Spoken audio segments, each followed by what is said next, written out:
grâce est merveilleuse. La grâce est merveilleuse. C'est pourquoi, excellent Père de grâce,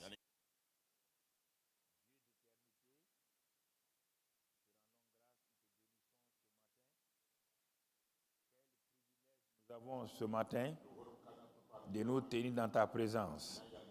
Tu es le Dieu en qui il n'y a aucune ombre de variation.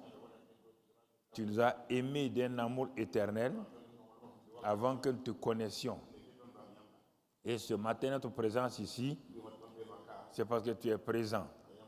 Nous sommes tes enfants et nous en sommes fiers d'être des enfants du grand Dieu, d'avoir un Père si merveilleux qui prend soin de nous, qui pourvoit à nos besoins, qui nous protège, qui nous garde, et sa grâce est suffisante. Sois béni pour ta parole ce matin, la parole de vie, la parole de grâce que tu mets en nous et qui nous nourrit, Père. Au nom de ton Fils Jésus. Amen. Amen, amen, amen. Asseyez-vous dans sa présence. Gloire à Dieu. Gloire à Dieu. Retour, c'est mieux. Dans la salle. Retour. Merci Seigneur. Nous rendons grâce à Dieu notre Père qui dans sa fidélité nous conduit, nous garde. Et nous bénissons chacun d'entre vous ce matin pour l'excellente grâce que nous avons en Christ Jésus. Nous bénissons aussi, nous avons notre sœur qui est là, donc qui était là, qui était répartie sûrement en Guinée, mais là, l'épouse de son excellent Dadis Camara de la Guinée, elle est là. Voilà, voilà. Merci d'être là, que la grâce de Dieu soit avec vous, que sa grâce soit avec vous abondamment au nom de Jésus. Alors, ce matin, nous voulons simplement, nous vous disons, soyez bénis par l'œuvre achevée de Christ. Et nous allons continuer ce que Dieu a commencé à nous enseigner.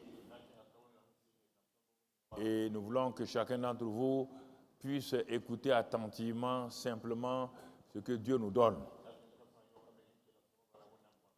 Vous savez, parfois, on croit comprendre des choses, on croit avoir entendu alors qu'on n'a rien entendu. Parce que le combat spirituel, en réalité, que vous ne pouvez même pas mener, c'est le combat dans vos pensées. Quand la parole est donnée, vos pensées, Satan vous distrait et vous n'écoutez pas exactement ce qu'on vous a dit. Et vous n'êtes pas concentré sur ce que Dieu vous dit. Et c'est pourquoi, est-ce qu'on peut revoir le retour? Ça va dans la salle et non pas ici. Donc, c'est important que nous comprenions ces choses-là. Nous bénissons le roi des rois. Et nous sommes sur la faveur divine, la grâce. Et nous voulons y rester parce que c'est un message de toute la vie. Ce n'est pas un message passager. Mais malheureusement, la plupart d'entre nous, nous avons construit notre vie chrétienne par la loi, par les combats, par toutes sortes de difficultés. Pour nous permettre de saisir, il y a une des méthodes pédagogiques, c'est par l'image. Quand l'image est présentée, l'enfant saisit ça de façon durable. Et ça reste dans sa mémoire et il peut s'en référer chaque fois. Nous allons voir ce matin-là 2 images qui vont en quelque sorte donner un élément important à notre message. Oui, c'est vrai qu'il faut savoir exploiter ce que vous voyez. Quand moi je regarde certaines choses, j'exploite le positif. Certains envoient des négatifs. Ça dépend comment vous êtes. La compréhension d'une image dépend de ce que vous avez déjà dans votre propre pensée.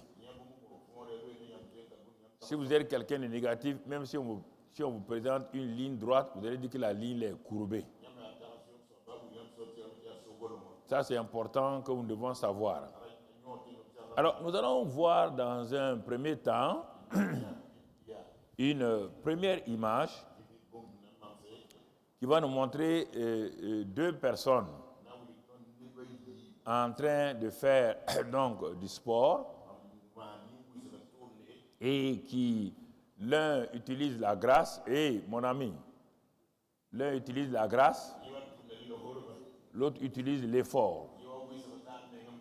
L'un utilise ça simplement, il est arrêté, il s'appuie sur ce qu'il a. L'autre semble un grand sportif, un homme qui fait des performances. Mais on dit la fin d'une chose vaut mieux que son commencement. Et c'est pourquoi, regarde, tu vas voir attentivement tout à l'heure, quand je vais donner l'ordre. Regarde, c'est court, mais c'est très, très expressif. Et cela ressemble à deux genres de chrétiens. L'un qui s'appuie sur la grâce, l'autre qui s'appuie sur des techniques, ses efforts, et qui ne peut pas aller loin. Donc maintenant, nous allons voir l'image. Enlevez mon image et mettez cela bien clair pour que les gens voient. Monsieur Grâce, regardez bien, monsieur Effort. Voilà. Il va, il disparaît, il revient, il se baisse. L'autre est arrêté simplement. L'autre, voilà, il disparaît, il le maltraite, il va, voilà. Il est battu.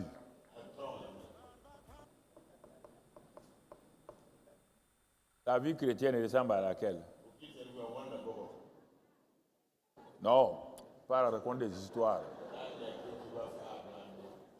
Ta bouche pèle là, de grâce. Dis ta vie chrétienne ressemble à laquelle tu dis, ça ne veut pas dire grâce, que ça soit vrai. Donc, tu as vu beaucoup d'efforts, beaucoup de sacrifices, épuisement. L'autre est arrêté tranquillement. Il est arrêté. Il ne court pas. La vie chrétienne, ce n'est pas... Même quand on dit c'est une course là, c'est une course de la grâce. Quand vous voyez dans la vie chrétienne, il y a des mots qu'on utilise là, il faut toujours ajouter la grâce là-dedans.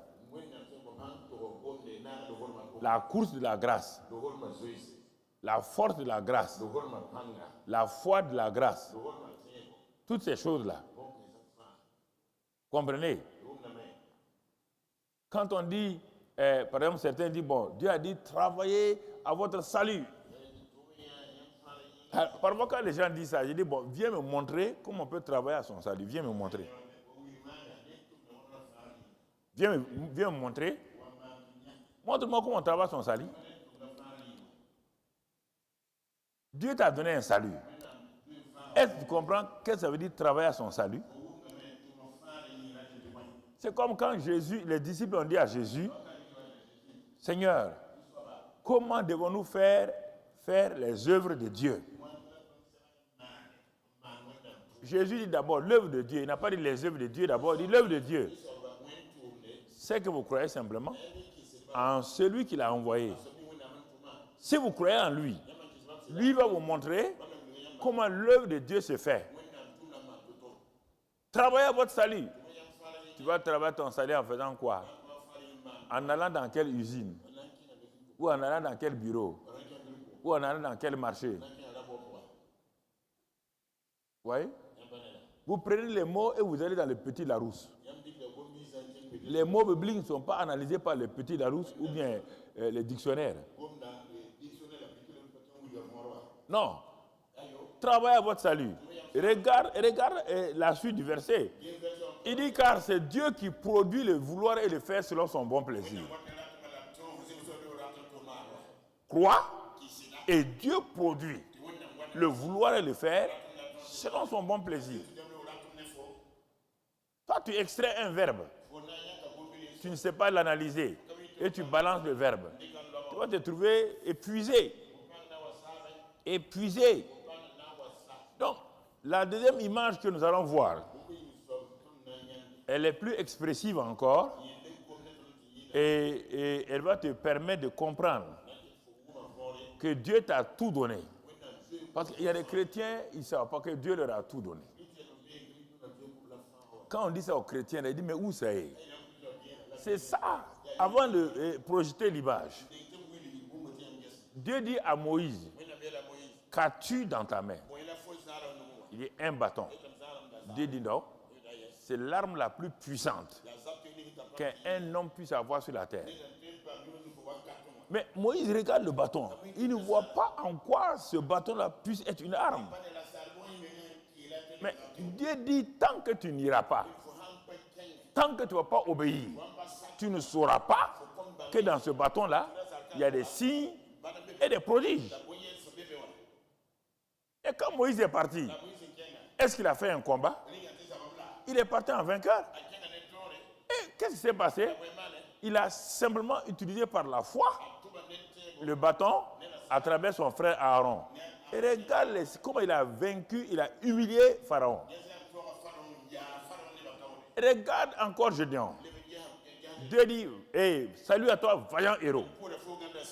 Ça veut dire que dès le moment où Dieu dit qu'il est un vaillant héros là, il est vaillant héros. Un héros selon les hommes, c'est celui qui allait faire des exploits et qui au retour maintenant on l'appelle héros.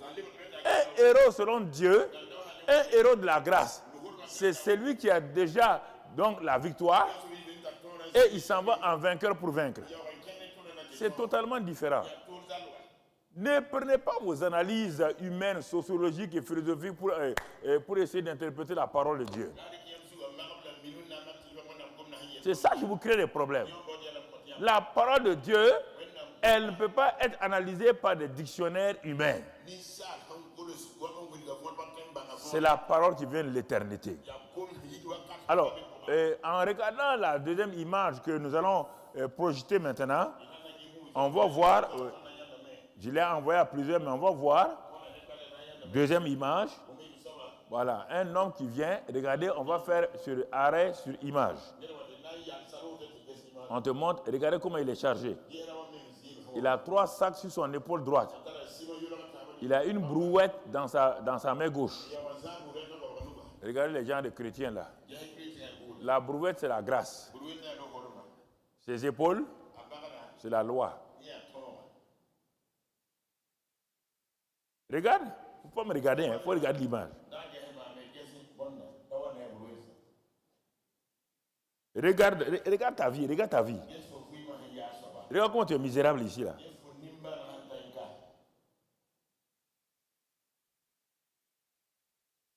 Tu vois? Il a la brouette, la grâce dans sa main gauche, dans sa main droite. Il a 3 sacs sur son épaule. Son épaule là, c'est la loi. La brouette là, c'est la grâce. L'épaule peut supporter certaines choses, mais elle ne peut pas aller loin. Mais il y a un homme qui a l'expérience, un homme qui vraiment a compassion.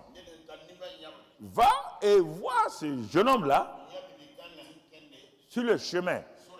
Cet homme-là va s'approcher de cet enfant-là et il a compassion de lui. Vous voyez? Ce qu'on appelle l'enseignant de la grâce. L'enseignant de la grâce se présente. Vous voyez là? Il va vers lui, il lui donne un exemple concret. Il ne fait pas la théorie. Il n'a pas besoin d'expliquer. En un clin d'œil, il va déclencher le mouvement de grâce. Qu'est-ce qu'il fait? Il a pris la brouette, il a descendu la brouette, il a déchargé le jeune homme de ses 3 sacs. Regardez bien, frère. Regardez très bien. Il l'a fait. On n'a pas besoin de faire un cours là. Certains vont me dire, il fallait qu'il explique, il n'a pas besoin d'expliquer. Regardez bien, tu as une brouette. Avant, quand il prenait la brouette là, il sait qu'une brouette sert à quelque chose. On n'a pas besoin de lui expliquer. On n'a pas besoin de marcher sa main dans sa bouche. Il sait bien qu'une brouette. Ce n'est pas la première fois qu'il a vu la brouette. Il a vu des gens qui ont utilisé la brouette, mais il a pensé que ces gens-là sont bêtes. Il a pensé qu'ils sont bêtes. Et la plupart des chrétiens, quand on parle de grâce, ils croient que les gens de la grâce sont bêtes. Ils croient qu'ils ne savent rien. Ils veulent montrer aux gens qu'ils peuvent faire. Mais l'enseignant de la grâce vient. L'enseignant de la grâce vient. Il fait la pratique. Il enlève les choses de son épaule. Il descend la brouette. Il met dans la brouette. Donc, ce qui veut dire, on n'a pas besoin de s'arrêter de lui expliquer. Et il a une brouette. Il sait bien ce qu'est une brouette. Tu sais bien qu'est-ce que la grâce. Tu sais bien ce que c'est la grâce. Mais tu veux prouver aux gens que toi, tu es assez fort. Que tu peux faire des choses par toi-même. C'est ça qu'il fait. Mais regardez, frères et sœurs, il y a des gens à qui on peut enseigner la grâce toute leur vie. Mais quand ils vont aller prier, vous allez voir la suite là, quand ils vont continuer à agir, quand ils vont aller prier, ils font toujours le contraire de l'homme, de l'enseignant de la grâce. Et c'est ça qui frustre les enseignants de la grâce. Regardez bien ce qu'il va faire. Bon, il a fait ça. Regardez. Regardez. Il a fait pire maintenant. Il a mélangé la loi et la grâce. Il a mélangé maintenant la loi et la grâce. Regarde, maintenant c'est plus difficile. Ouais, il marche pensée. Quand tu mélanges la loi et la grâce, tu es comme cet homme-là, tu es épuisé. Épuisé. On te dit, on doit jeûner. Mais si tu pousses la brouette là, c'est un effort, mais un effort qui est supporté par quoi? La brouette.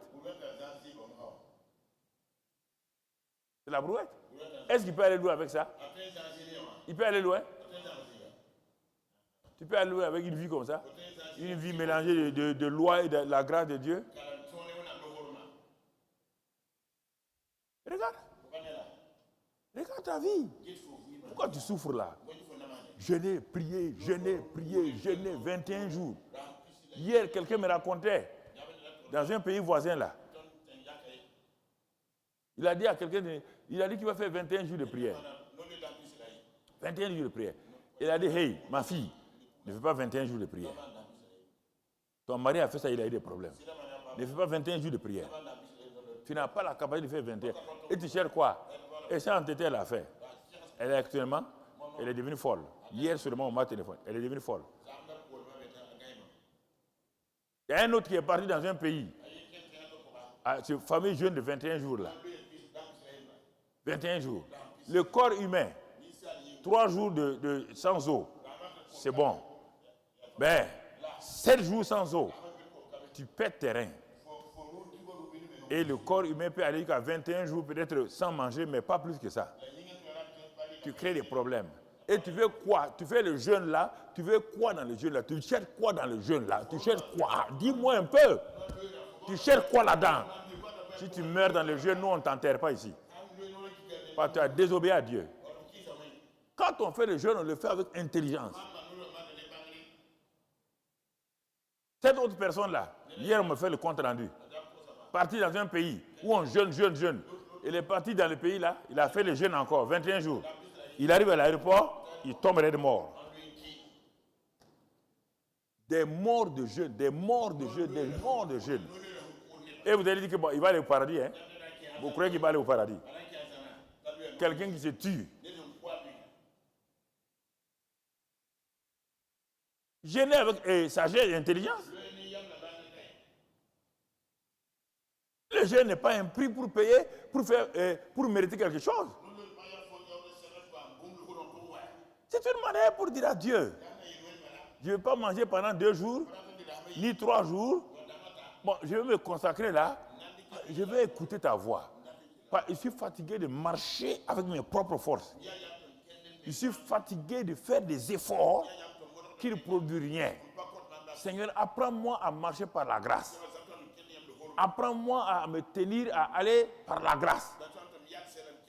En ce temps-là, tu passes ton temps à louer Dieu, à exalter Dieu, à glorifier Dieu. Et en ce moment-là, c'est dans la paix.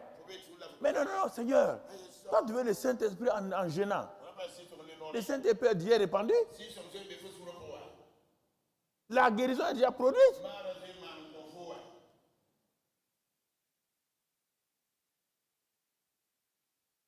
Qu'est-ce que vous cherchez? Vous cherchez quoi chez Dieu dans jeûne et prière là? Vous voulez forcer la main de Dieu. Vous pouvez forcer la main de Dieu?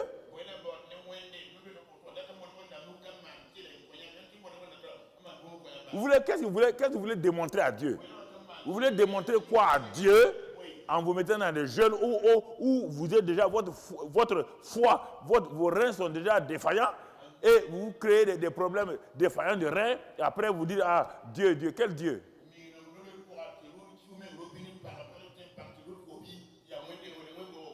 Puis les gens partent se vanter qu'ils font 7 jours sans boire de l'eau. Quand j'ai entendu ça, j'ai dit à la femme de monsieur là, si ton mari a continué à faire 7 jours là, ses reins vont partir en morceaux. Un pasteur doit être un scientifique aussi. Il doit connaître le corps. J'ai demandé à un professeur il y a longtemps tous les documents sur le corps humain. J'ai étudié l'anatomie, j'ai étudié comment le corps, la relation entre les cœurs et les poumons. J'ai étudié qu'est-ce que l'eau fait dans le corps. J'ai des encyclopédies où j'ai étudié ça, j'ai regardé. On faisait des jeunes ici, bêtes. Ça a failli nous créer des problèmes. Nous aussi, on était bêtes. On est devenus intelligents.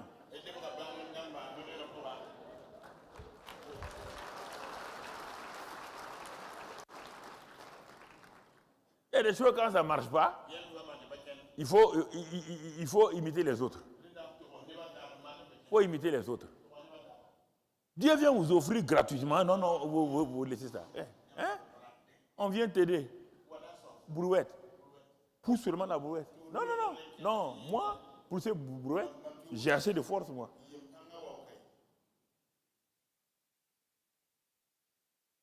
Ouais, frère. C'est ça. La grâce. La grâce est une force.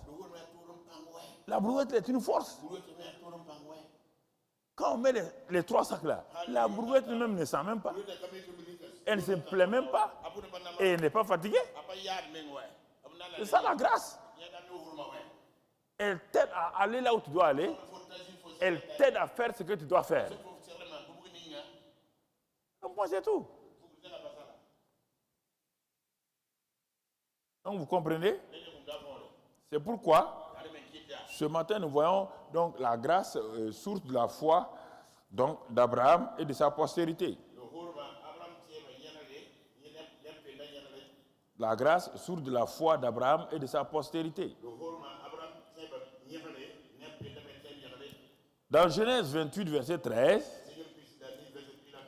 je vais simplement, on va aller point par point. Genèse 28, verset 13. 28, verset 13.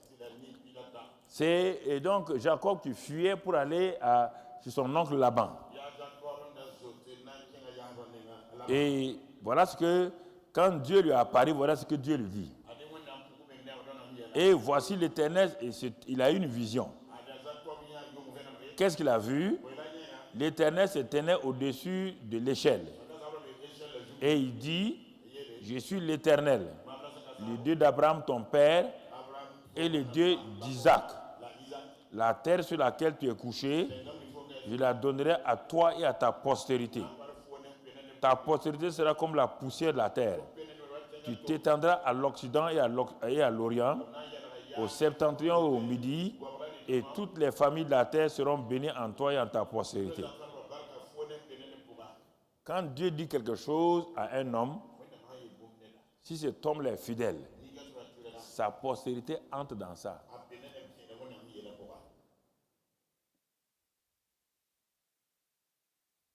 Sa postérité. C'est pourquoi il dit le Dieu d'Abraham. Je suis le Dieu d'Abraham. Je suis le Dieu d'Isaac. et je vais devenir ton Dieu. C'est-à-dire, bientôt, on va m'appeler le Dieu de Jacob ou d'Israël. On va t'appeler comme ça.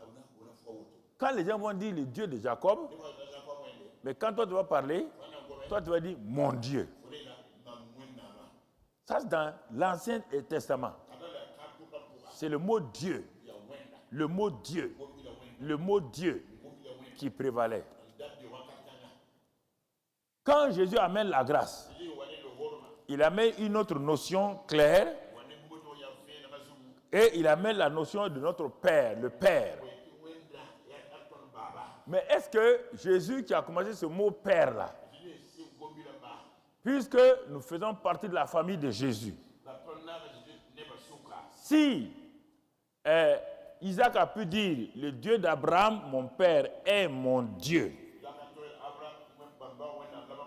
et Jacob va dire le Dieu d'Isaac et de mon grand-père Abraham est mon Dieu.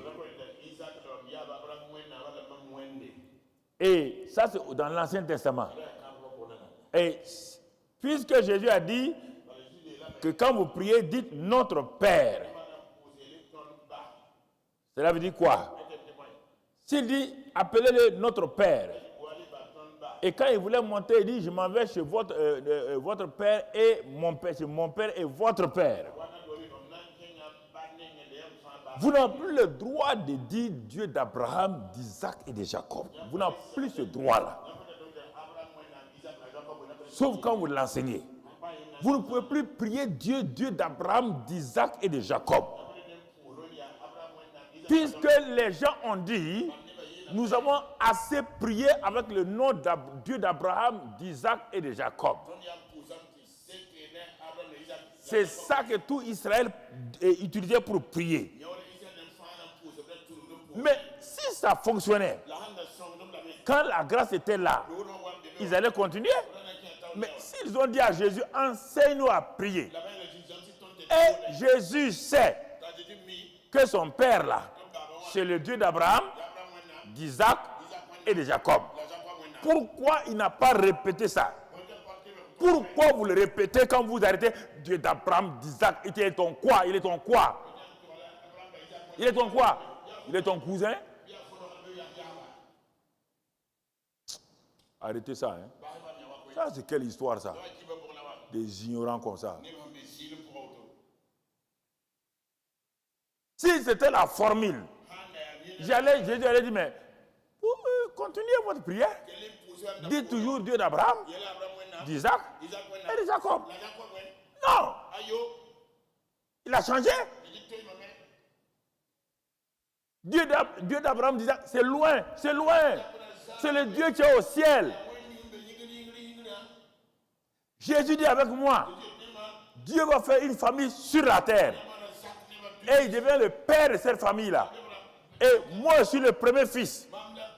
Donc, dites notre Père. Misérable. Et vous ne me répondez même pas. Alléluia.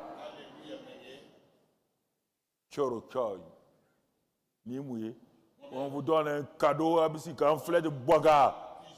Ça m'énerve, hein? Croyez même pas ce qu'on vous dit. Répentez-vous là. Levez votre main. Je me répands. Levez votre main. Lève ta main bien. Je me répands. De ne pas croire la parole. Alors, pas les petits pasteurs qui vous flattent ici. Hein. C'est quelle histoire? On vient vous donner des perles, vous êtes là, vous me regardez comme si je vous donne des cailloux. Regardez. Il a changé votre prière. Maintenant, c'est notre Père. Notre Père. Et l'ennemi de Jésus. L'ennemi de Jésus appelé Paul. Il n'a jamais entendu ça. Il n'a jamais entendu. C'est pourquoi Paul là, je suis lié à Paul. Je n'ai jamais vu Jésus, mais par révélation. Révélation. Le même Jésus qui apparaît à Paul, sur la route de Damas là. Le même Jésus m'a apparu sur ma route de Damas. C'est pourquoi on se ressemble. Qu'est-ce qu'il a dit dans Éphésiens? Allons lire dans Éphésiens 4. Je n'ai pas donné ça là-bas, Éphésiens 4, verset 5. Regardez. Paul ne dit jamais Dieu d'Abraham, d'Isaac et de Jacob. Prenez ces livres. Il dit d'abord, il y a un seul Seigneur, une seule foi, un seul baptême. Ok, qu'est-ce que tu veux nous enseigner la suite? Un seul Dieu et Père de qui? Père de qui? De tous. Il est le Père de qui? Tous là, c'est qui? Alors, mon frère, ma soeur, quand je dis aux gens, votre Dieu là, c'est le Dieu de Mamadou Philippe Karambiri. Toi, tu me regardes, tu ne dis pas la même chose. Il est ton quoi? Ce Dieu là, c'est mon Père.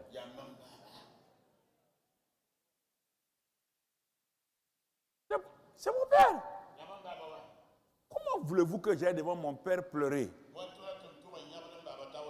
pour avoir à manger? Comment voulez-vous aller devant mon Père et pleurer pour avoir des choses? Pourquoi? Ou bien pourquoi je vais amener des pasteurs chez moi pour qu'ils demandent à mon Père des choses dont j'ai droit? Vraiment, vous êtes trop ignorants. Et moi, ça là, ça ne me plaît pas du tout. Arrêtez de mettre chez vous des pasteurs qui viennent bouffer votre argent là. Vous n'avez pas, si vous voulez, vous n'avez rien à faire de l'argent. Venez, on va faire autre chose avec ça.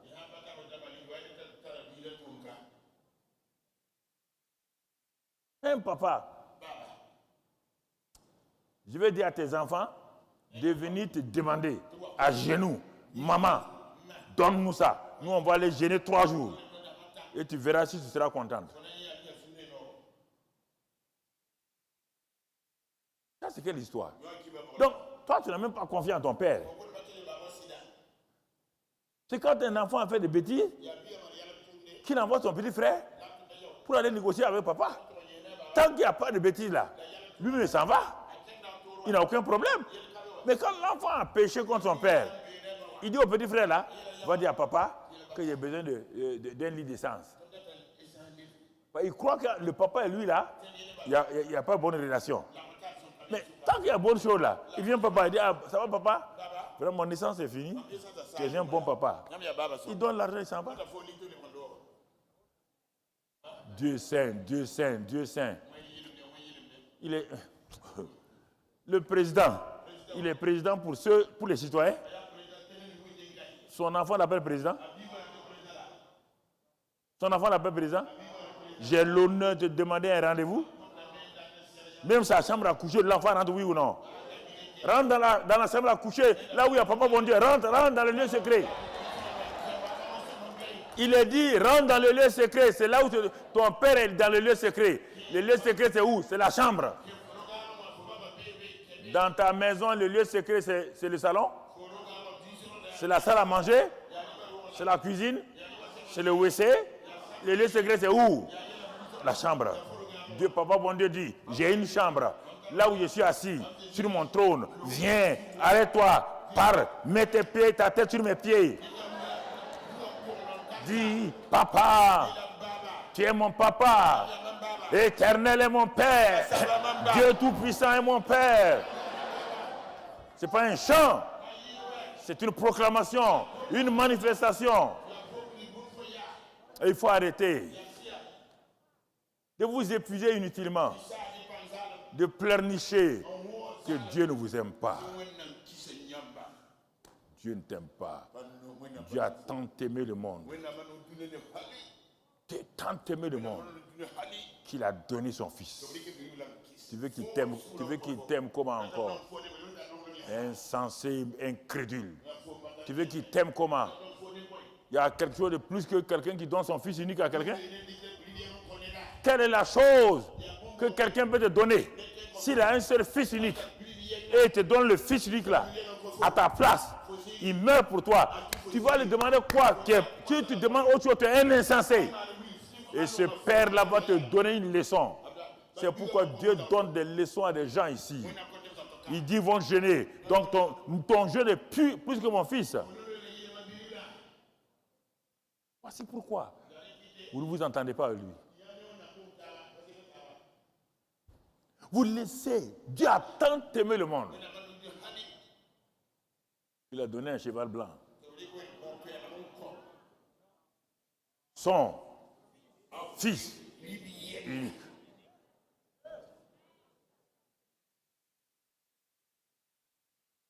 Son fils unique.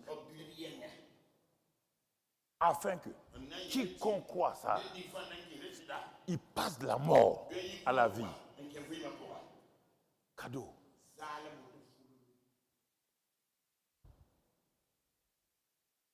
Vous ne voulez pas vous appuyer sur le Nouveau Testament. Toujours l'Ancien Testament. Qu'est-ce que vous trouvez dans l'Ancien Testament là qui peut vous nourrir si ce n'est pas la manipulation? Manipuler les gens à l'Ancien Testament. C'est facile. Si vous êtes des Gandagos, prenez le Nouveau Testament, croyez et démontrez, on va voir. Père de tous. Le Père de Jésus-Christ est mon Père. Le Père d'Isaac est son Père. C'est ça. Est-ce qu'il y a quelque chose de spécial dans ça? Est-ce qu'il faut avoir quelque chose de... Est-ce qu'il faut que ce soit un ange qui vienne dire « Ah, Dieu est ton Père ?» C'est déjà dit.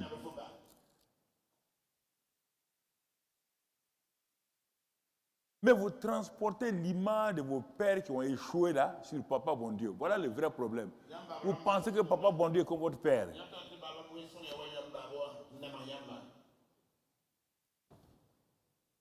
C'est ça. Vous vous abaissez le grand Dieu là au niveau de votre père. C'est une insulte.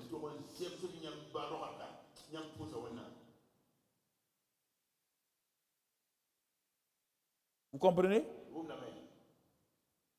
Vous comprenez, frère? C'est ça. La grâce, qui est la source de la foi. Celui qui a compris ça dans le Nouveau Testament, c'est Jean. C'est pourquoi on l'appelle l'apôtre de l'amour. Le gars s'est assis, il a écouté les paroles de Jésus. Quand Jésus a commencé à dire notre Père, et que le Père l'aime, et que lui n'est jamais seul, que le Père est avec lui, que tout ce que le Père a est à lui. Quand Jean a écouté ça, et que Jésus a dit, il est votre Père, mon Père là est votre Père. Jean dit, c'est fini, ma vie est changée. Il dit, ma vie est changée. Quand on veut dire quelque chose, il dit, moi je suis l'apôtre que Jésus aime. Voilà, il s'est nommé comme ça. Là, quand il courait avec Pierre pour aller au tombeau, c'est lui qui écrit dans son évangile. Hein? Ce n'est pas écrit chez Matthieu. Non, c'est dans son évangile écrit ça. Il dit, quand ils sont arrivés, Pierre s'est arrêté, mais l'apôtre que Jésus aime là, il est rentré vite dans le tombeau. Il parle de lui-même. Et quand Jésus a dit à Pierre, bon, après l'avoir restauré, viens, suis-moi, paie mes brebis. Il a dit, viens, suis-moi, paie mes brebis. Mais qu'est-ce qui s'est passé? Au moment où il partait, Jean a suivi. Il n'a pas appelé Jean, mais Jean sait qu'on n'a pas besoin de l'appeler. Chacun suit son père. Jean l'a suivi. Si Dieu a été obligé de dire à Pierre, suis-moi, c'est que Pierre est rétrograde. C'est que Pierre ne sait pas que Dieu est son père. Pierre ne sait pas ces choses-là. Mais Jean n'a pas besoin de savoir ça. Chez Jean, c'est naturel. C'est naturel. Et maintenant, notre ami Pierre, quand il se retourne, il voit Jean. Sa jalousie est montée. Il dit, mais lui là, Jésus dit, laisse-le. Il dit, mais quand Pierre s'est retourné, il a vu l'apôtre que Jésus aimait. C'est Jésus et Jean qui dit ça encore. Toi, tu peux dire à Jésus, l'apôtre que Jésus aime là, qui sait que Jésus l'aime, tu peux lui dire, mais qu'est-ce qui va arriver? Il dit, mais ça ne te regarde pas. Ça, c'est entre lui et moi. C'est une relation entre lui et moi. Il a été le dernier. C'est pourquoi il a écrit Apocalypse. Pierre n'a pas vu Jésus dans sa gloire comme Jean a vu. C'est pourquoi il a réservé Jean pour lui montrer l'Apocalypse.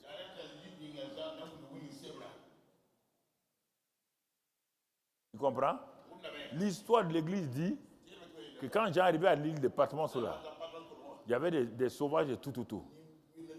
Quand il voulait prêcher, ils étaient fâchés contre lui. Ils ont pris Jean pour le tuer. Il est écrit dans ces livres de l'histoire là, de l'église là, ils ont placé une grande marmite pour chauffer. Quand ils ont pris Jean là, pour le mettre dans l'eau là, l'eau bouillante là, jamais n'a cuit.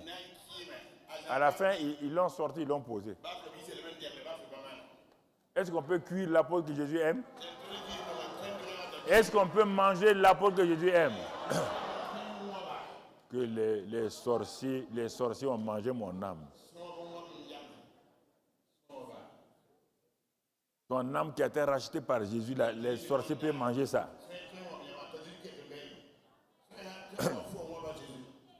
Tu as dit Amen. Tu as dit Amen à quoi? Amen là, c'est pourquoi? Que les sorciers peuvent manger ton âme. Hein, c'est Amen à quoi? Ah, faut savoir. Non, quand moi je prie, il faut savoir répondre. Hein. Si tu réponds à l'envers, je t'arrête. Voilà, on s'entend très bien. Voilà, pas dire Amen au hasard. Tu vas mourir demain, Amen. Amen est devenu par Amen. Tout est Amen. Dis des Amen intelligents. Important que nous comprenions. Sur la grâce, là, on ne va pas s'amuser. Il faut qu'on vous choque, qu'on enlève tout, qu'on taille tout ce qui peut bloquer votre incrédulité. Tu comprends? Donc, regardons un peu. Donc, toujours la grâce là. Et dans Galates 3, verset 25. Galates 3, verset 25. Qu'est-ce que la parole de Dieu nous dit là-bas? Mon frère, ma soeur. 3, 25. La foi étant venue. On parle de Jésus lui-même.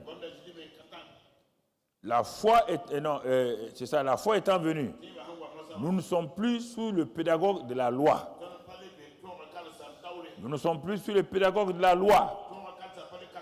Et il dit, car vous êtes tous fils de Dieu. Les fils de Dieu appellent Dieu qui?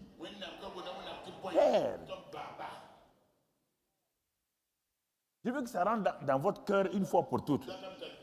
Car vous êtes tous fils de Dieu par la foi en Jésus-Christ. Puisque tu as eu la foi en Jésus-Christ, tu es déclaré fils de Dieu. Donc ça veut dire que Dieu est ton Père. Il y a tellement logique, je ne sais même pas pourquoi vous voulez aller dire Dieu saint, Dieu 3 fois saint, Dieu 6 fois saint. C'est quelle religion ça?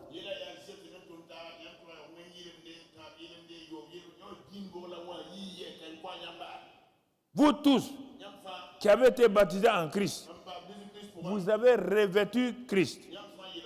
Il n'y a plus ni juif ni grec, il n'y a plus ni esclave ni libre, il n'y a plus ni homme ni femme. Car vous êtes un en Jésus-Christ. Vous voulez que je trouve des versets comme ça et que je dise que les femmes n'ont pas de rôle dans les églises. On te dit que les femmes et les hommes sont un, il n'y a plus de différence. Et vous voulez me convaincre, moi, qu'il y a telle dénomination, je m'en fous de la dénomination. Allez-y leur dire, je m'en fous.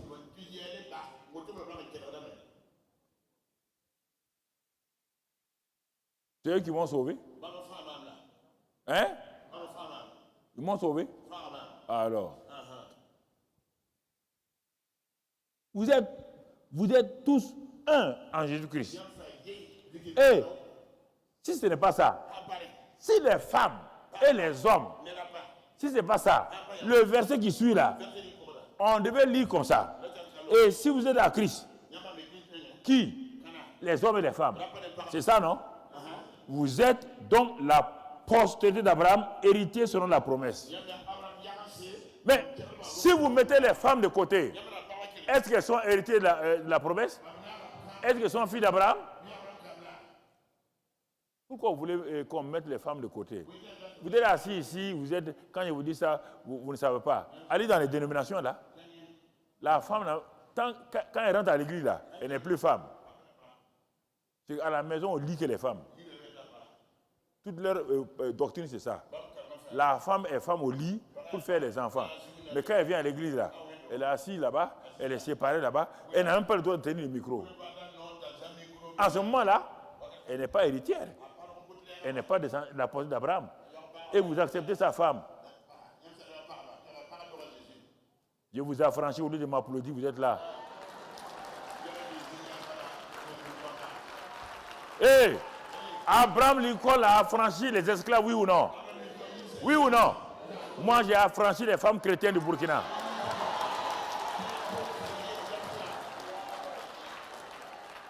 Ouais, ça ne plaît pas aux hommes là.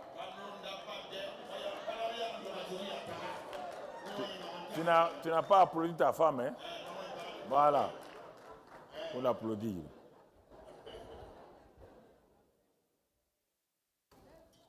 C'est ça. Mais c'est clair. Vous voulez discuter avec moi? C'est clair là que c'est les Américains qui ont amené. Quand je suis allé en Amérique la première fois là, je leur ai dit là, vous devez venir nous tromper. Hein? On a mis les femmes ici, les hommes là-bas loin. Vous avez fait, nous tous on a fait comme ça.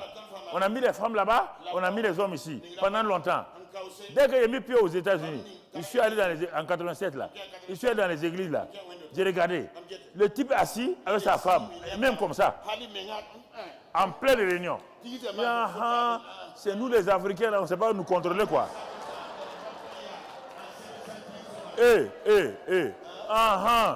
Vous attrapez vos femmes là-bas, mais l'Africain quand il s'assoit près de sa femme là, hein? Même à l'église là, vous pensez que même son affaire là s'élève en église. Je parle, ça c'est papa qui parle.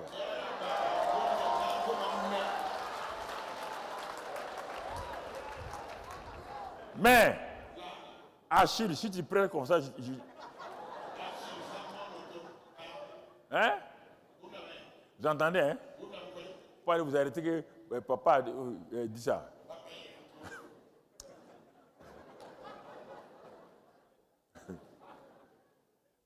On a ouvert l'église du Togo là. Mamoudou est parti laisser un petit là-bas là. Je lui demande Mamoudou, le petit il est bon? Il dit non, il est bon. Il est bon. Bon, ok. Mamoudou est revenu. 2 semaines, l'église est vidée. Le petit là, un petit comme ça, il est prêt à s'asseoir. Je vais vous chauffer ici. Vous savez, attention, hein? Si vous ne voulez pas, quittez l'église. Et les gens ont fait quoi? Ils ont quitté l'église.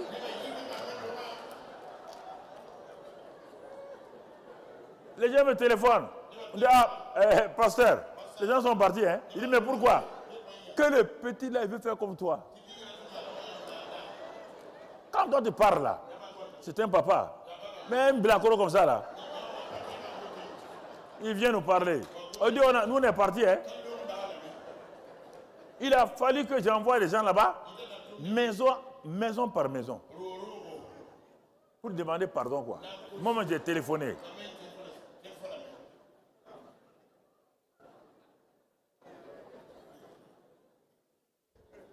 Mais non, c'est pas ça seulement, hein?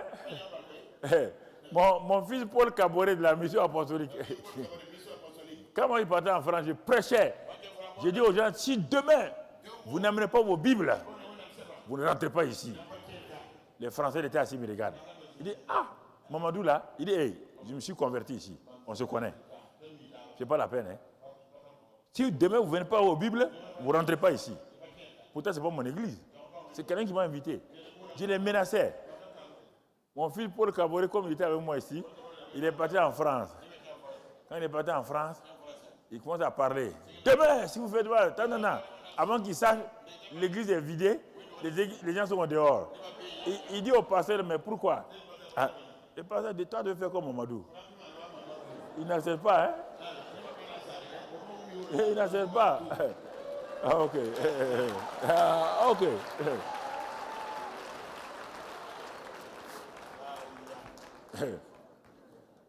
C'est vrai, oui ou non? Hein? Si j'amène Achille ici, et puis il vous parle comment je parle, vous allez accepter? Vous allez dire petit. Si tu restes ici 3 minutes, les gourdins vont pleuvoir sur toi. Je profite, moi aussi je profite de ça pour vous doser. C'est papa qui parle. Assois-toi, hein, papa parle ici.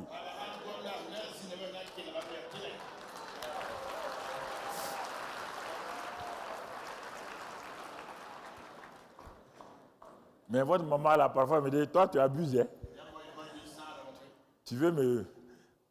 Parce qu'elle est ma fille, ma femme. Et le jour que je veux certaines choses, ce n'est pas le mari qui parle. C'est papa qui parle maintenant. Elle me dit, hey, je suis ta femme, hein? Je dis, ouais, mais je suis aussi pasteur.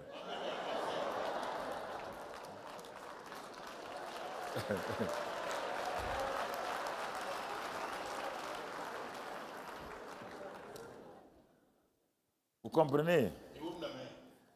Donc, la grâce là, elle dit, mais vous êtes héritier. Quand je lis ça là, moi je m'assois, est-ce que la Bible est vraie ou pas? Si la Bible est vraie, on me dit qu'il n'y a plus de juifs ni de grecs. Il n'y a plus de femmes ni d'hommes. Il dit, vous êtes un en Christ. Et à cause de ça, vous êtes héritier, vous êtes postérieur d'Abraham et héritier. Ah, je m'arrête. Je dis, mais je m'assois, Seigneur. Ça, c'est vrai ou pas? Ah, c'est trop gros. Mais c'est toi qui l'as dit. Je ne passe pas, hein? Je m'arrête là. Je ne lis plus le reste. Je ne lis plus le reste.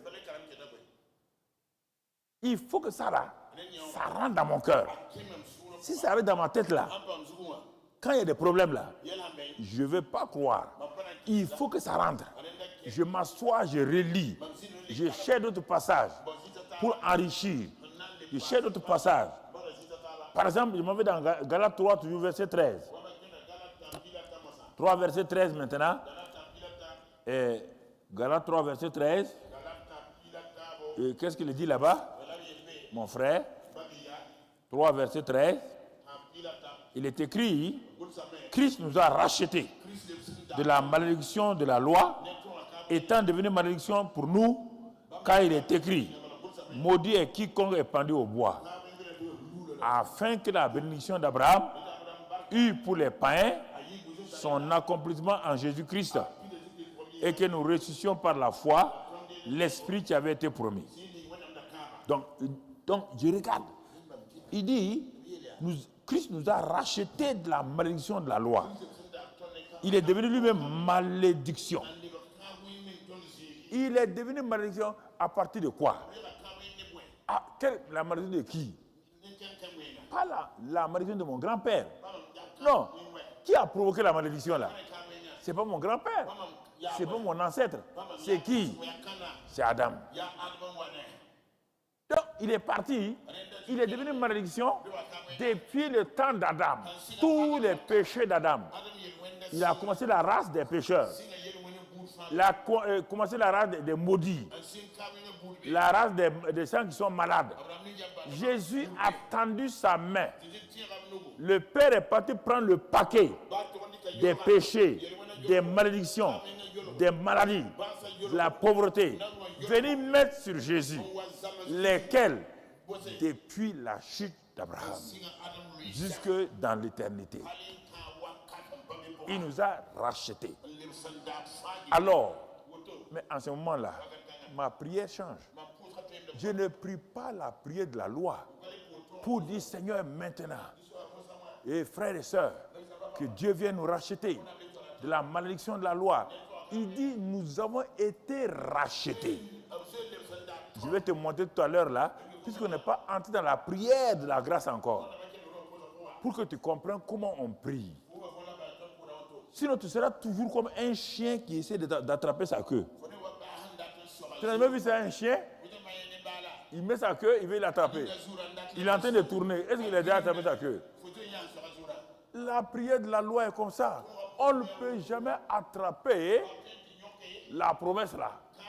Mais en étant accompli en Christ, tu as tout. Donc tu vois, il dit à Abraham, mais Christ, nous avons été, la bénédiction est pour nous. Continuons, Ephésiens 1, verset 3. Toujours nous sommes dans la grâce, la foi qui va nous... Béni soit Dieu le Père, notre Seigneur Jésus-Christ. Vous voyez bien, on n'a pas dit le Dieu d'Abraham. On n'a pas dit béni soit Dieu, le Dieu d'Abraham. Non. On te dit soit Dieu le Père. Paul n'était pas là-bas. Comment Paul a su ça? Quand Jésus parlait de notre Père, Paul n'était pas là-bas. C'est pourquoi ceux qui ont la révélation là, ont plus de choses que ceux qui raisonnent. Voilà. Et ont plus de chance de voir, de progresser plus que ceux qui raisonnent. Paul est l'homme de la révélation. Vous comprenez? Mais Pierre est l'homme qui a vu Jésus dans la chair. Et qui malgré ça ne peut pas, quand il y a un petit problème, oui, quand on était avec Jésus en telle année là, on a mangé, tu te rappelles les gens, les jours qu'on a mangé, les pains transformés là, on a mangé. Hein. Paul les regarde et dit, mais vraiment, vous êtes des misérables quoi. Donc toi tu penses à ce que les pains que Jésus a multipliés là. Il dit, moi-même Paul là, je m'arrête tout de suite là, j'ai multiplié les pains là. Tu aimes vivre sur l'histoire, sur les expériences passées.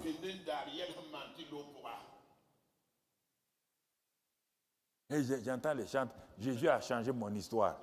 Mais attendez, un chant se lève et me dit, quand vous chantez, c'est pas vous, hein, mais vos camarades là, Jésus a changé mon histoire. Et on peut changer l'histoire de quelqu'un? Hein? Et il ne comprend pas ce qu'il dit. Jésus a changé mon histoire. Oh. Est-ce qu'on peut changer l'histoire de Burkina?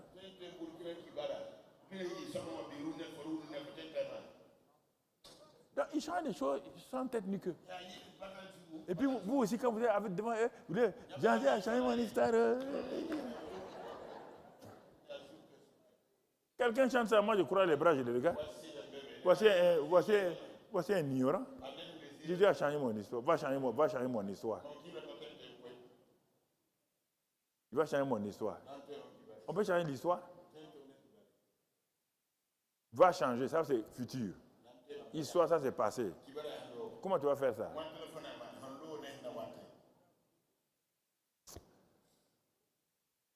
On a des problèmes, hein? Les gens ne lisent pas le Nouveau Testament. Toute leur histoire. Toute leur histoire, tout le passé. Béni soit le Dieu, le Père, notre Seigneur Jésus-Christ, qui nous a bénis de toute bénédiction spirituelle dans les lieux célestes en Christ. Ça, c'est les faits. Ce n'est pas des promesses, c'est des faits. Je suis déjà un béni.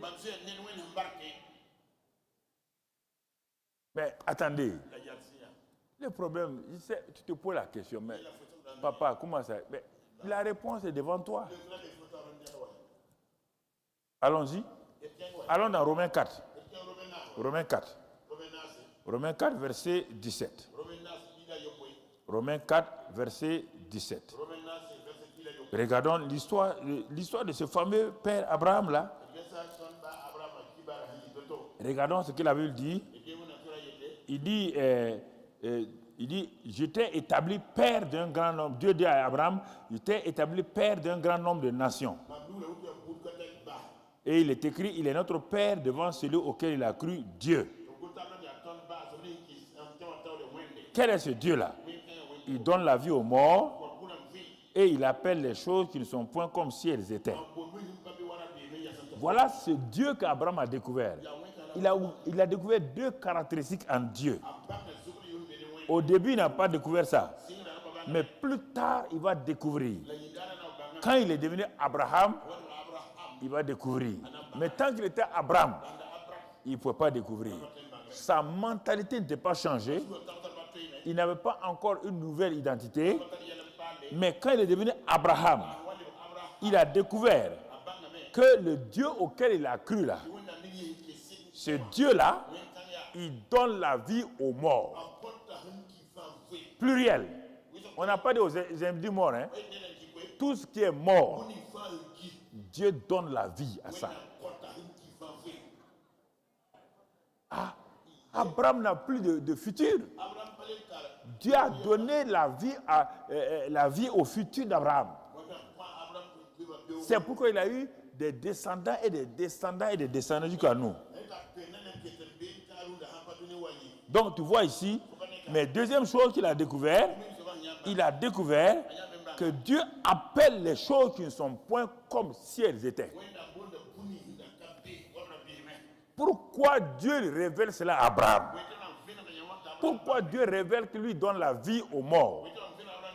Et si toi tu es un descendant d'Abraham, on te dit que tu es héritier selon la promesse qui a été faite à Abraham. Mais cette promesse a été accomplie en Christ. C'est devenu un fait en Christ. Ce n'est plus une promesse. Donc ça veut dire que toi aussi, devant chaque situation morte, qui tu crois, c'est Dieu qui est ton Père là. Tu peux parler et tu peux appeler les choses. Et regarde maintenant comment Abraham a fait. On te montre comment Abraham a pratiqué et ça, la vie aux morts et qui appelle les choses. Comment il a fait? Paul te dit que lui, il a vu Abraham. Je n'étais pas là-bas. Mais en esprit, je l'ai vu. J'ai vu quoi? J'ai vu pourquoi Abraham a réussi. Il a commencé à espérer contre toute espérance. Il a vu que Dieu donne la vie aux morts. Donc la vie à son sein mort. La vie au sein mort de Sarah. Dieu donne la vie aux morts. Et même si un jour, il doit donner cet enfant-là, il doit le sacrifier, Dieu, le Dieu que je connais, donne la vie aux morts. C'est une qualité de Dieu que je viens de découvrir. Je n'ai plus le problème. Le Dieu auquel j'ai cru là, donne la vie aux morts. Donne la vie aux morts. Donne la vie aux morts. Donne la vie aux morts. Qu'est-ce qu'il a fait? Avec cette révélation, il a espéré contre toute espérance. Et il crut. Il espéra et il crut. Il a dit, mais il donne la vie aux morts. Maman Sarah, n'est plus problème. Ce qui est mort en toi là, le Dieu auquel j'ai cru là, Dieu donne la vie. Dieu donne la vie à mon corps usé. Il n'y a rien qui soit mort à quoi Dieu ne peut donner la vie. C'est pourquoi il a commencé à espérer. Il a commencé à espérer. Il a commencé à parler. Il a commencé à parler en disant quoi? Il dit, mon frère, et il a dit qu'il espéra. Et ensuite, il n'a pas faibli dans la foi. Il a refusé de considérer que le sein de Sarah était mort. Et qu'est-ce qu'il a fait? Quand il a fini ça, il a refusé de douter. Et qu'est-ce qu'il a dit? Il donnait gloire à Dieu. Il appelle à Isaac. Il appelle Isaac à l'existence. Le Dieu auquel Abraham a cru. Abraham est notre Père. Ce Dieu n'a pas changé. C'est le Père de notre Seigneur Jésus-Christ. Et il a dit, c'est notre Père. Donc ce Dieu-là encore aujourd'hui, il donne la vie aux morts. Et il dit d'appeler les choses qui ne sont point comme si elles étaient. Et Abraham a commencé à donner gloire. Il a commencé à donner gloire. Ayant la pleine conviction que ce que Dieu dit, il l'accomplit. et ayant la pleine conviction que ce que Dieu dit, il l'accomplit. Mais vous êtes pressé. Vous voulez faire de Dieu une concorde minute. Vous partez et appelez les gens de venir prier. Les exaucements rapides là, c'est parfois les exaucements de Satan. Vous ne comprenez pas. Il vous exauce. Et après, vous vous rendez compte que c'est lui qui était derrière. Pas, il voit votre cœur. Votre cœur est pressé. Votre cœur est pressé. Votre cœur est pressé. Vous n'attendez pas Dieu. Vous ne savez pas attendre Dieu. Je vous ai dit cela, s'attendre à Dieu et attendre Dieu, le temps de Dieu. Ça, c'est important, mon frère. Mais Abraham a attendu. Regardons dans Hébreux 11, verset 8. Hébreux 11, verset 8. Mon frère dit, c'est par la foi qu'Abraham, lors de sa vocation, il obéit et partit pour un lieu qu'il devait recevoir en héritage. Et qu'il partit sans savoir où il allait. Quand un homme vit dans la grâce, quand une femme vit dans la grâce, il marche comme ça. Voici la foi de la grâce. Il part. Il a confiance en Dieu. Il attend que les choses de Dieu se mettent en place. Mais déjà, toi, tu veux imposer à Dieu un temps. Tu veux imposer à Dieu ce que tu veux. Tu veux imposer, toi, vous venez avec vos programmes, vous voulez que Dieu ne peut pas, il peut pas. Ah, mais c'est une folie ça. De venir dire à Dieu ton programme que Dieu n'a qu'à mettre son tampon sur ça. Il a toi, tu laisses les bonnes œuvres qu'il a préparées. Et c'est toi qui viens avec tes mauvaises œuvres là pour présenter à Dieu. Tu ne demandes pas à Dieu. Ta vie allait changer si tu demandais à Dieu les bonnes œuvres qu'il a préparées pour toi. Tu allais découvrir, les choses qu'il a préparées. Je ne parle pas des choses matérielles. Tu allais découvrir comment tu es un instrument entre les mains de Dieu. Une bénédiction entre les mains de Dieu. Tu allais découvrir les choses qui vont glorifier Dieu. Et tu seras heureux, heureuse. Au lieu de penser à des positions tout le temps, de penser à l'argent tout le temps, de penser à des choses matérielles. Non. Les bonnes œuvres qu'il a préparées sont accompagnées toujours. Il dit, quand vous avez trouvé le royaume, les choses que vous voulez là, Dieu vous les fait accompagner.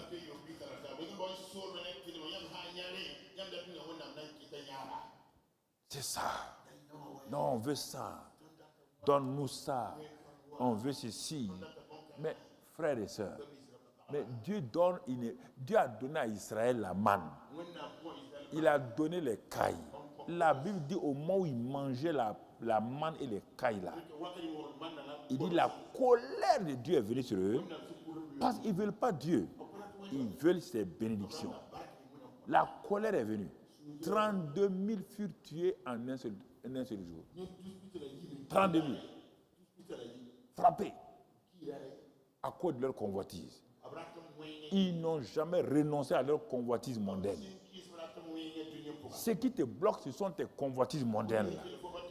Tu convoites les choses. Tu convoites les situations des autres. Tu convoites, mon frère, ma soeur. Et à cause de cela, tu ne vas pas loin. C'est important que tu comprennes. C'est important que tu saisisses. Si tu saisis cela, Dieu va t'aider à aller de l'avant. Donc, Hébreux 11, verset 8, verset 9, nous allons continuer jusqu'au verset 12. Car c'est par la foi qu'il vient s'établir dans la terre promise comme dans une terre étrangère. Il habitait sous les tentes, ainsi qu'Isaac et Jacob, les co-hérités de la même promesse. Si Isaac et Jacob ont été co-hérités d'Abraham, nous sommes co-héritiers de Jésus-Christ. Si Isaac et Abraham n'ont manqué de rien, parce que Dieu leur a dit à Abraham, ta postérité, le même Dieu a dit à Jésus-Christ, ceux qui te suivront, ceux qui seront avec toi là, voici ce que je leur ai donné. Comment voulez-vous que Dieu donne à la portée d'Abraham? Quand la sécheresse est venue, Dieu a dit à Isaac, ne t'inquiète pas, je suis le Dieu qui pourvoit. Quand Jacob est parti, maltraité, Il a dit, je suis le Dieu de Jacob. Je suis le Dieu de El Bethel. Retourne là-bas. Retourne là-bas. Frères et sœurs, c'est important que nous comprenions. Et si nous lisons le verset 10 et 11, 10 et 11, il dit, il attendait la cité qui a de solides fondements, celle dont Dieu est l'architecte et le constructeur.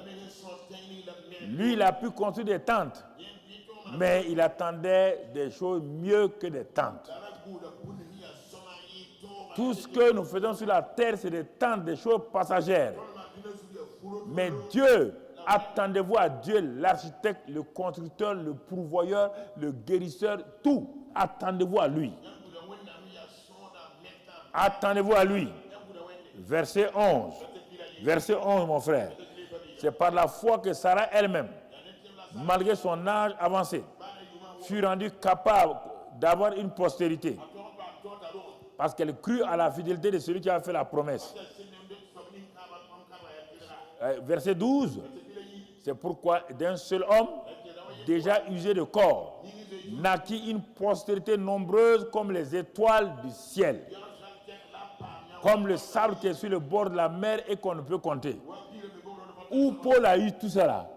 Paul n'était pas là quand je vous ai dit les trois visions. Dieu a dit à Abraham, la poussière. Dieu a dit les étoiles. Tout ça. Il a dit les 4 points cardinaux. Paul n'était pas là. Mais Paul était un homme qui, par l'esprit, l'éternité, il n'y a pas de distance. C'est un je suis permanent. Quand tu es dans ça, il n'y a pas de passé, il n'y a pas de futur. C'est présent. Frères et sœurs, vous vivez dans le passé et le futur, vous refusez de vivre dans le présent. C'est pourquoi le Dieu qui est présent ne se révèle pas à vous. Au moment où vous priez Dieu de faire ça, Dieu est à côté. Il est assis sur son trône. C'est ça là que ça me frustre quand les chrétiens demandent des choses à venir alors que le Dieu présent est là. Il dit, je m'appelle, je suis. Il m'appelle, je suis. Je suis là. Il dit, je suis au milieu de vous. Là où 2 ou 3 sont ensemble, je suis là. Non, vous priez un Dieu du futur. Moi, je ne comprends pas. Je suis tous les jours avec vous. Tous les jours. Aujourd'hui, c'est un jour, non? Il est avec moi. Je suis au milieu de vous. Vous ne demandez pas votre prière, la prière de la grâce. C'est quoi? On va le voir tout de suite. Regardez, frères et sœurs, dans Luc 13. Regardez les enfants d'Abraham. 13, verset 16. Qu'est-ce que Dieu dit? Une femme qui était courbée depuis combien d'années? Depuis 18 ans. Et Jésus dit, cette femme-là, qui est une fille d'Abraham, et que Satan tenait liée depuis 18 ans, ne fallait-il pas la délivrer de cette chaîne le jour du sabbat?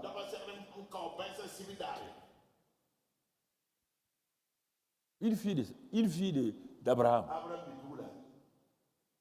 Jésus dit, si une fille d'Abraham n'a pas le droit d'être liée, comment une fille de Dieu peut être liée? Fille d'Abraham, qui ne connaît pas Satan, qui n'a pas le sang de Jésus. Il dit, mais elle ne doit pas être liée. Et toi, tu es fille de Dieu. Toi, tu es fille de Dieu. Toi, tu es lié. Il faut te promener que les gens viennent te délivrer. Alors que tu as l'autorité. Je vous ai donné le pouvoir de lier et de délier. C'est toi qui es lié. Ça, c'est une honte. Hein? Il vous a donné le pouvoir de lier et de délier. Et c'est toi qui es lié. Ton lieur, celui qui doit lier devient ton lieur.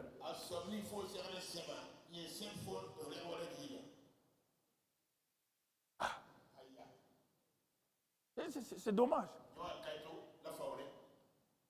On t'a dit d'aller lier et de délier. Tout ce que vous allez lier là, le ciel a déjà fait ça. Il dit chasser. Mais il ne faut pas me demander à quelqu'un de chasser un démon de toi. Si tu as un démon qui te met, parle-lui. Hey, démon là, tu parles. Enfin, j'ai changé ma pensée. Tu venais vers moi à cause de mes pensées. Les mouches viennent parce qu'il y a la viande pourrie. Si tu enlèves la viande pourrie là, oh, pas besoin de jeûner et prier, pas besoin de mettre parfum. Les mouches disparaissent d'elles-mêmes. Les mouches représentent, on a dit, ça représente Satan. Ça représente Satan. Les mouches viennent chez toi là, parce que tu les as attirées. Parce qu'il y a quelque chose de pourri. C'est pourquoi elles viennent. Tu ne sais même pas d'où elles viennent. Les démons viennent vous tourmenter parce qu'il y a une chose dans ta vie qui est pourrie. Il y a une pourriture quelque part. Il ne faut pas me dire autre chose. Il y a une pourriture. Prends la chose.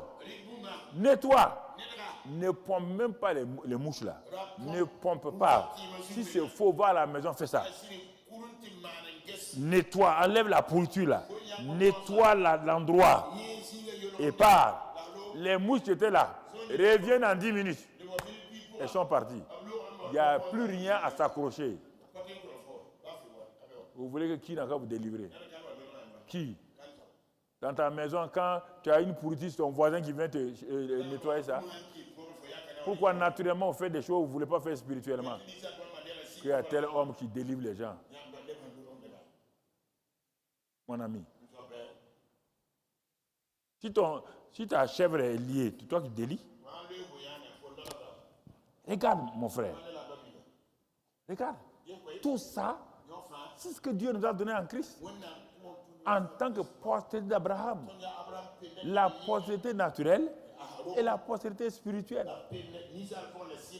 Simplement. C'est ça la grâce. Nous a rendu capables. Maintenant, comment je prie? Tout ça là, regardons un peu, on ne va pas aujourd'hui faire la prière de la grâce, mais je vais te montrer tout ce que Dieu a donné ici là. Allons dans Éphésiens 1 là. Éphésiens 1 là. Commençons au verset 3. Et on va aller un peu plus. Je vais te montrer. Éphésiens 3. 1 verset 3. Regardez. Prenons ce cas seulement. Pour voir la prière. La prière de la grâce. Béni soit Dieu, le Père, notre Seigneur Jésus-Christ, qui nous a déjà bénis. À moins que tu ne connais pas le français. Qui nous a bénis de toutes sortes de bénédictions spirituelles dans les lieux célestes en Christ. On continue verset par verset. Continue seulement. En lui, Dieu nous a élus avant la fondation du monde. Pour que nous soyons saints et irrépréhensibles devant lui. Nous ayons prédestiné dans son amour à être ses enfants d'adoption par Jésus-Christ. Selon le bon plaisir de sa volonté. À la louange de la gloire de sa grâce qui nous a accordé en son bien-aimé. En lui, nous avons la rédemption par son sang. La rémission des péchés selon la richesse de sa grâce. Que Dieu a répandu abondamment sur nous. Par toute espèce de sagesse et d'intelligence. Nous faisons connaître le mystère de sa volonté selon le bienveillant dessein qu'il avait formé en lui-même. Pour le mettre à exécution lorsque les temps seraient accomplis, de réunir toutes choses en Christ, celles qui sont dans les cieux et celles qui sont sur la terre. Mon frère, continuons. En lui, nous sommes aussi devenus héritiers, ayant été prédestinés, suivant la résolution de celui qui opère toutes choses d'après le conseil de sa volonté, afin que nous servions à la louange de sa gloire, nous qui d'avance avons espéré en lui. Mon frère, en lui vous aussi, après avoir entendu la parole de la vérité, l'évangile de votre salut, en lui vous avez cru et vous avez été scellés du Saint-Esprit qui avait été promis. Lequel Saint-Esprit est un gage de notre héritage pour la rédemption de ceux qui sait Dieu s'est acquis à la louange de sa gloire. Maintenant, voilà ce que Dieu nous a donné, ce que nous sommes. Toi, tu prends ça, tu fais la prière de la loi. Seigneur, alléluia, nous sommes bénis. Ouvre les cieux maintenant, que la bénédiction descende. Seigneur, que des fleuves de bénédiction descendent. Que des fleuves ça, c'est prier de la grâce. Hein? Ça, c'est prier de la grâce. Tu es quoi? Tu es déjà quoi? La bénédiction est déjà où? Ah. Seigneur, alléluia. J'ai compris. Oh, Rabatakababa. Oh, Saint-Esprit, viens, viens, viens, viens. Viens. Viens sur moi. Donne-moi ça. Fais ceci. Fais cela. Il ne va pas venir. Il est déjà où? Mais le verset 15 et 16. Voilà comment la prière, qu'est-ce que Paul dit? C'est pourquoi, ouais bien, c'est pourquoi, moi aussi, ayant entendu parler de votre foi au Seigneur Jésus-Christ, j'ai entendu votre foi et votre charité, votre amour pour tous les saints. Qu'est-ce qu'il dit? Je ne sais de rendre grâce pour vous, faisant mention de vous dans mes prières. Quelle prière? Ah non, non, non. Pourquoi? Qu'est-ce qu'il demande? Il demande une chose, que le Dieu de notre Seigneur Jésus-Christ, le Père de gloire, vous donne un esprit de sagesse et révérence dans sa connaissance. Pour quel but? Pour quel but? Qu'il illumine les yeux de votre cœur, pour que vous sachiez, qu'il y a ça déjà. Non. Seigneur, ouvre mes yeux, illumine mon cœur, pour que je sache. Je suis déjà béni, je suis déjà élu avant la fondation. Je suis saint et irrépréhensible. Seigneur, tu m'as donné ça, tu m'as déjà guéri. Illumine mes yeux, pour que je vois. Pour que je vois.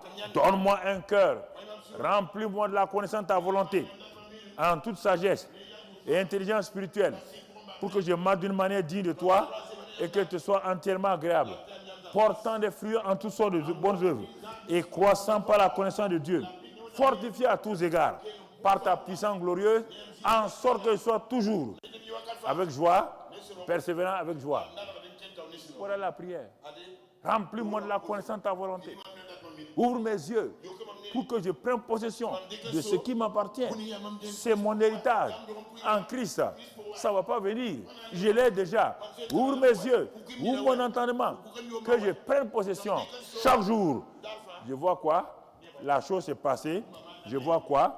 Les choses se déroulent. Que Dieu vous bénisse.